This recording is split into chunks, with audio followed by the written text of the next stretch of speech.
In one of my recent workshops, there was a guy there that said, well, when I don't know what to do with a photo and when my photo is not good enough, I just convert it to black and white. And I was like, what? What? What? Converting a photograph to black and white can be a great way to showcase your photography in a different way. And it can be extremely powerful when done correctly. Converting randomly photos to black and white does not make them art, does not make them better, and it's not something that you should do.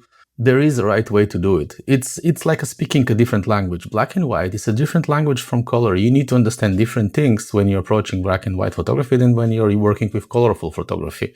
So what we're going to do today, we're going to learn the ABCs of that new language called black and white. Photographs in black and white, they're captivating, they're stripped from some essence, they're abstract, they can really touch our souls. They have this power to bring us straight into the story. And that nostalgic feeling, I just cannot get enough of it. But converting from color to black and white is a deliberate choice. It's about lines, textures, and how light communicates through the frame. It's not just we're going to convert it to black and white, it's automatically going to be better. So let's jump quickly into my Lightroom and look at a few photographs that might not work in black and white at all. That first photograph that we see here is not going to work in black and white. And the reason for that is that there are just too many little details. Yes, we do have a little bit contrast on that guy here, but these details, they're just overwhelming the eye. It just becomes painful to look at. That photograph is suffering from exactly the same problem. It has too many details, and everything that is touched by light will be white. That's it. The photo is stripped from the color and it's not interesting at all. It didn't become magically better. So this one is a photograph that is actually quite decent in color. It has a very cute storytelling here, but converting it to black and white will not work again. Well, I could play with it. Let's say that it kind of keeps it in the same level. It doesn't enhance it in any way. This photograph is a visual mess. Sometimes we use black and white to simplify and to get rid of all the color in the frame and make it kind of more readable. It's not going to work in black and white as well. That's it. It's not better in any way. It was a bad photo and it remained a bad photo. Let's take something different. These camels over here. Well, I think they're quietly okay separated, but let's look. Black and white. No, everything becomes kind of the same color. It does not become better. It's just become the same photograph with the camels in black and white. Let's look at the next one. This photograph suffers from very low contrast. The subjects here basically disappear. They're same tonality and same colors with the background. And if we convert it to black and white, it will be exactly the same. Nothing changed in terms of visual impact. Now here you would say that there is an interesting contrast here and that photograph might work in black and white. But the main idea in this photograph is actually color. And stripping it to black and white, it does not make it better in any way. And we're suffering from exactly the same problem that we had before. There are just too many details, all these flags, all these ranges of black and white here. They're just disturbing the eye too much. With black and white, you kind of want more simplicity. You're going into the X-ray of the frame, so you're kind of seeing the bones, and you want this to be simple and readable, not having a visual mess. This photograph might work in black and white. I actually quite like it in color. It has these beautiful bugs, and then the light is throwing the attention to the guy that is sitting behind of the pigeons, but converting it to black and white does not make it better in any way. It works just fine in color. There is no reason to convert it to black and white. And this is a beautiful, colorful photograph that I like a lot, and I use it in many of my presentations about portraitures and how to work with smoke and light.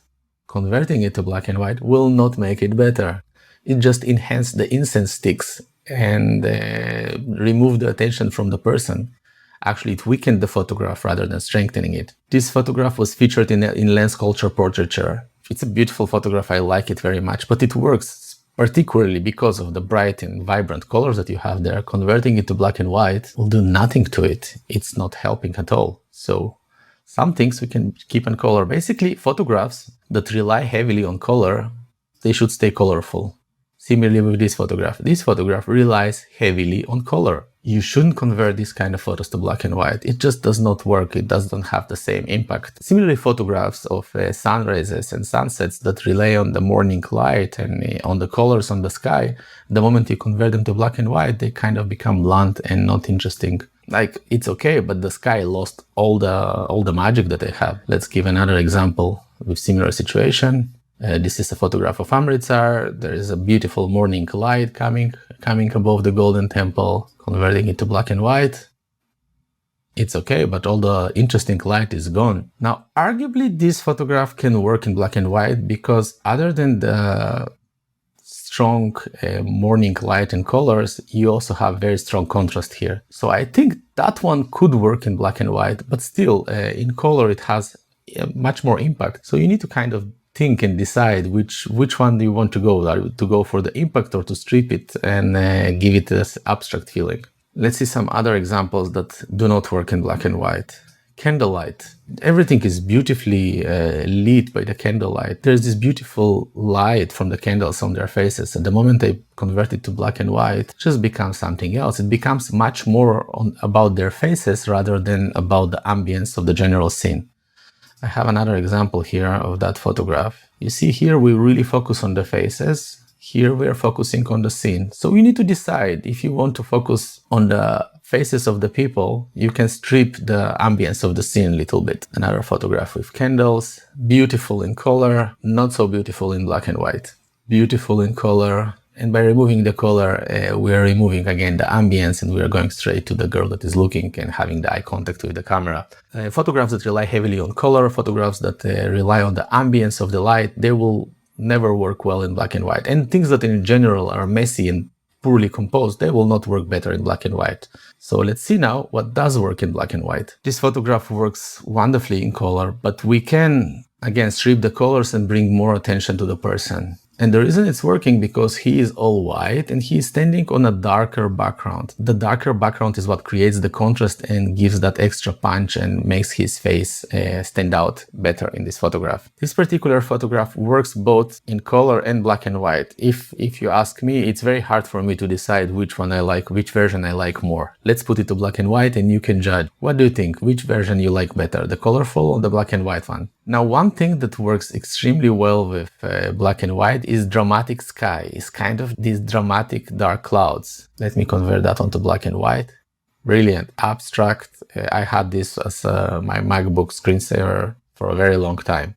It was just simple, clean, and works wonderful in black and white. Photographs that rely heavily on light and shadow and you have good contrast and good geometric figures in them, they will work great in black and white. Convert it, voila.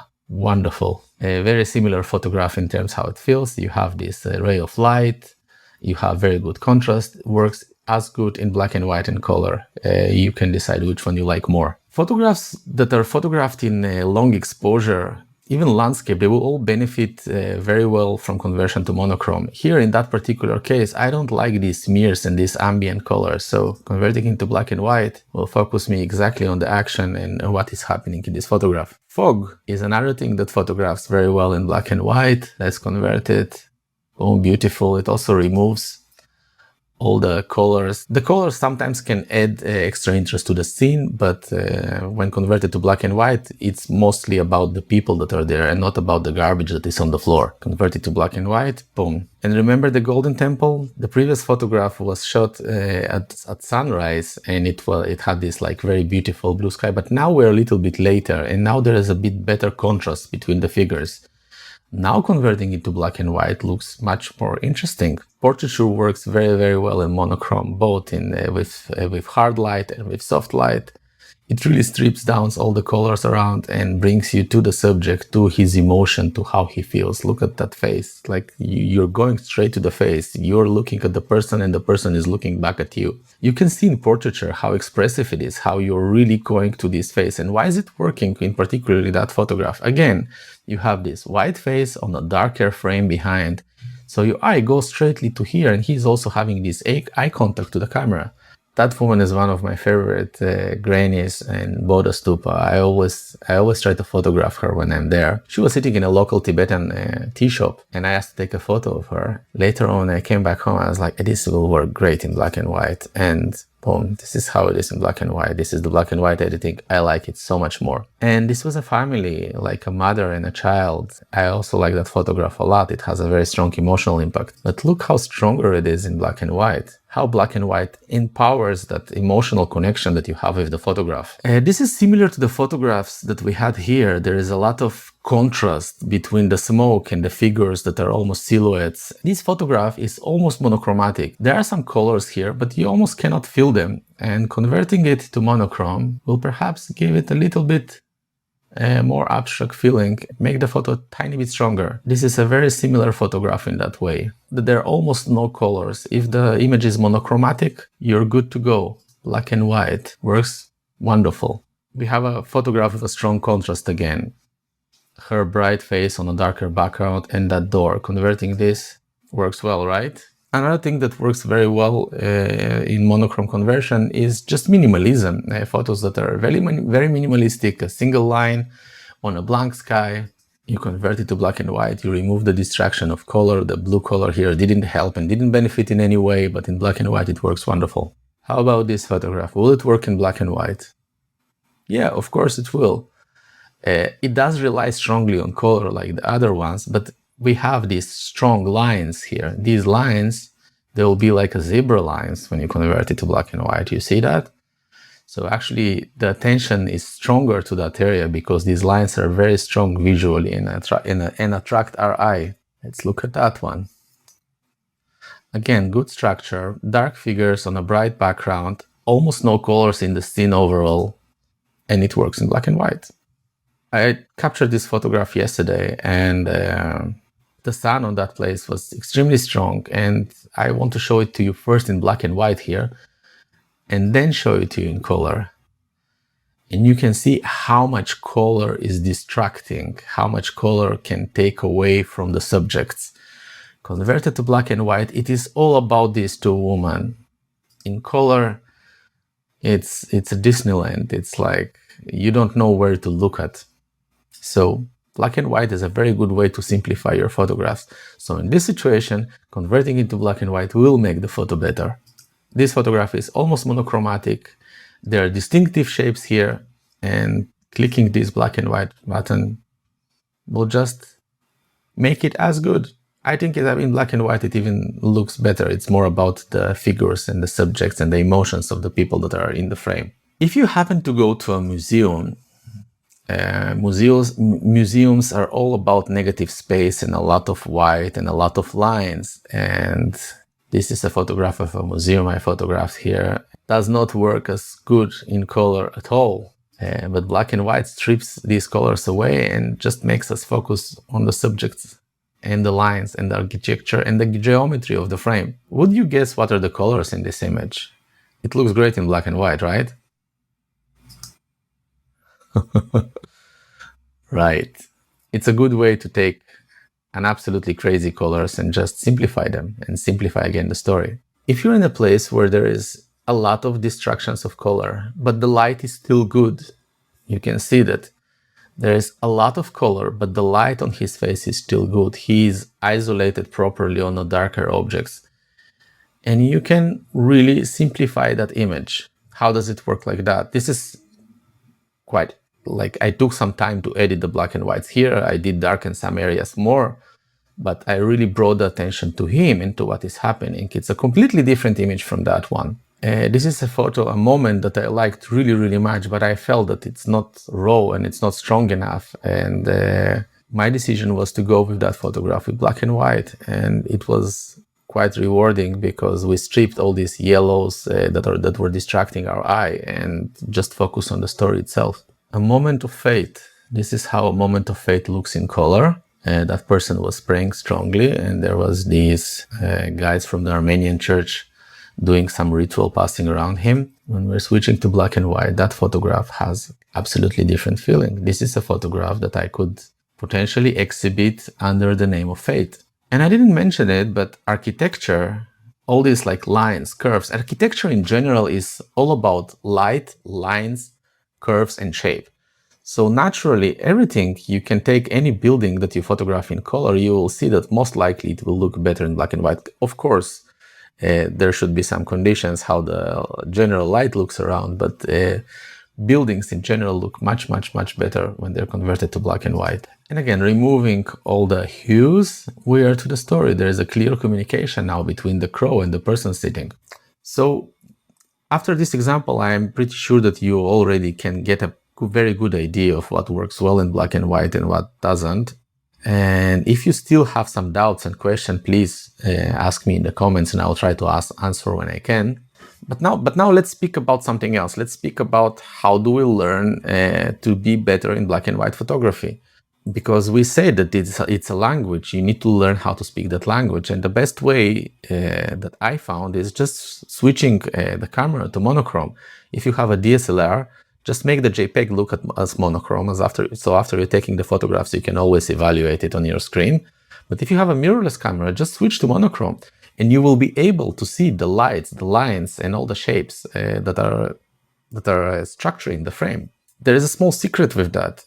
If you work with a monochrome display all the time, you will be able to see how light and surface interact in a better way. Looking through the viewfinder in a normal day, you will have the distractions of colors. Going to black and white will really simplify it to the bare structure of the image, how it's supposed to look like. It is very often that I give this as a suggestion to my students to just switch the camera to black and white and shoot that in an extended period of time. You can still have your raw images in color, but the preview and the display and the way you approach the scene will be much more structural rather than distracted by the colors that are in the scene. So try that one. And you need to train your eye to anticipate how a certain color will look in a grayscale. You know that if I take a photographer from the 80s that is usually shooting black and white and I show him a scene and ask him, well, how will that scene look in black and white? And he will tell me everything, how the background will look like, how the blue color that is there will look like, how the red color will look like, and how that will look generally in the image. So they're trained, they know how to recognize which color will turn into what when you convert to black and white conversion. So try to do that, try to understand which color becomes what. For example, yellow will be a bright color, dark blue will be a dark color. Just learn that and you will slowly get better with monochrome. Another thing that I can suggest you doing is just to play with your exposure a lot. Massively overexpose, massively underexpose. See how the light communicates with strong overexposure and strong underexposure. By doing that, you will introduce stronger darks or stronger highlights, and sometimes it will work to your benefits. So try this, experiment. Don't be afraid to over and underexpose. Don't just go on the middle exposure. Controlling the light is where you start learning about the light better, so don't be afraid to do that. Focus on texture. Black and white loves texture. So actively search for these different textures, wrinkles on faces, fish skin, I don't know, building texture, whatever texture you can think about. Texture is all about details. So you use your camera and these black and white conversion to emphasize these details. And embrace that strong contrast. I know that many of you like to shoot low contrast images, but when you convert to black and white is a lot about contrast, about deep blacks and bright whites. So look for contrasty scenes and try to capture them. You will be rewarded doing that. And now for the last part, I want to take you just for a minute to Lightroom again and show you a slider that can help you with your black and white conversions. So let's go again to that photograph where the person is praying. So one thing that you need to know when you're converting to black and white is that you have this black and white color mix. By playing with this, you can influence a tonality on your image. So for example, if I play with the red slider, it will affect all the red parts of the image. For example, I don't want these guys to be with such a bright robes. I want to darken it. The orange color is the color of the person's skin. So you can bring more attention to his face. So what you do is that if you look at the image in color, if you look at the image in color, you can look around what kind of colors are there. And after that, you can touch these colors in the black and white mixer. And if you don't know which color it is, you can press on this little slider and go, for example, I don't know what color is the wall. And then you can just scroll on your mouse and change the value. Okay, so it seems that the color here of the walls is very similar to the color of the faces. So I do want to bring more attention to him. Temperature also have an effect. If I'm cooling down the image and if I'm warming it up, it will again affect the whole image tonality. Other than the normal contrast sliders that you would use, also use the temperature and the black and white mixer one. So let's wrap it up. Mastering black and white is an art. It will take you some time. It doesn't happen in a day that you will become better in black and white. But as more you play with these techniques and the more you try, I think you have a good chance to master it. And if you have any questions, you're welcome to write them down. And if you liked what I had to say, just like and subscribe. See you next time.